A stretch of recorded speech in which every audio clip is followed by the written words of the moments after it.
दोस्तों, आज के इस युग में लगभग सभी लोगों को कृष्ण नहीं, कृष्ण से क्या मिलेगा इस बात की चिंता रहती है। हम लोग कृष्ण को नहीं पाना चाहते हैं, बल्कि कृष्ण से मिलने वाले लाभ को पाना चाहते हैं। हमको प्रभु नहीं, बल्कि प्रभु का ऐश्वर्य चाहिए। इस बात को समझने के लिए चलिए एक महाभारत की छोटी सी कथा सुनते हैं।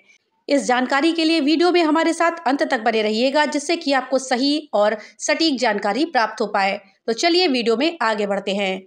दोस्तों, पांडवों और कौरवों के बीच संधि सुलह की सारी संभावनाएं समाप्त हो जाने के बाद दोनों पक्ष युद्ध की तैयारी में लग गए। दोनों पक्ष आर्यावर्त के सभी राजाओं और वीरों को अपने पक्ष में करने का प्रयास कर रहे थे। इसी क्रम में वासुदेव कृष्ण को अपने पक्ष में करने के लिए दोनों तैयार थे। कृष्ण दोनों पक्षों के रिश्तेदार थे। उनका पुत्र सांब दुर्योधन का दामाद था, तो पांडव कृष्ण के फुफेरे भाई थे। साथ ही अर्जुन के साथ कृष्ण की बहन सुभद्रा की शादी भी हुई थी।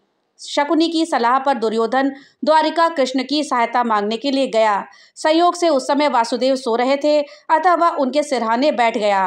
दैवयोग से अर्जुन भी उसी समय वासुदेव के पास युद्ध में अपने पक्ष में सहायता मांगने के लिए औपचारिक रूप से आमंत्रित करने के लिए द्वारिका आए थे। कृष्ण को सोया हुआ देखकर वो कृष्ण के पैरों के पास बैठ गए।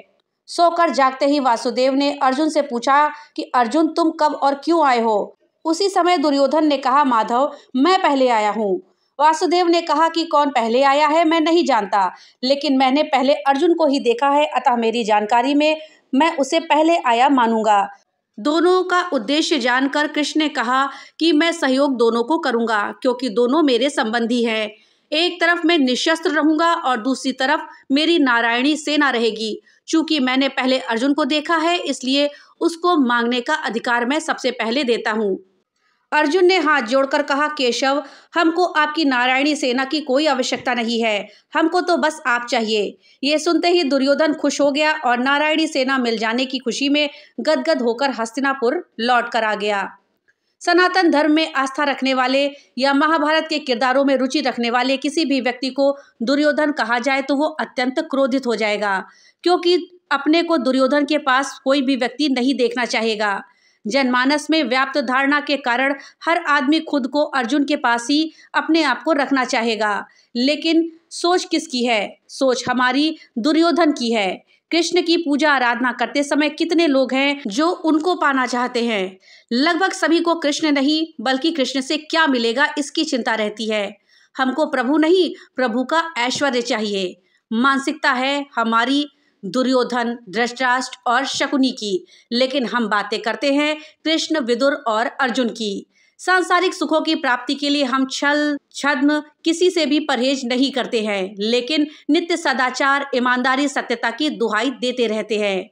सनातन धर्म एवं संस्कृति का मूल मंत्र ये है कि संसार में ईश्वर के अलावा कुछ भी सत्य नहीं है। तो दोस्तों, महाभारत की इस छोटी सी कथा के जरिए हमने इस सत्य को जाना कि हम लोग ईश्वर नहीं चाहते हैं, बल्कि ईश्वर के ऐश्वर्य को चाहते हैं।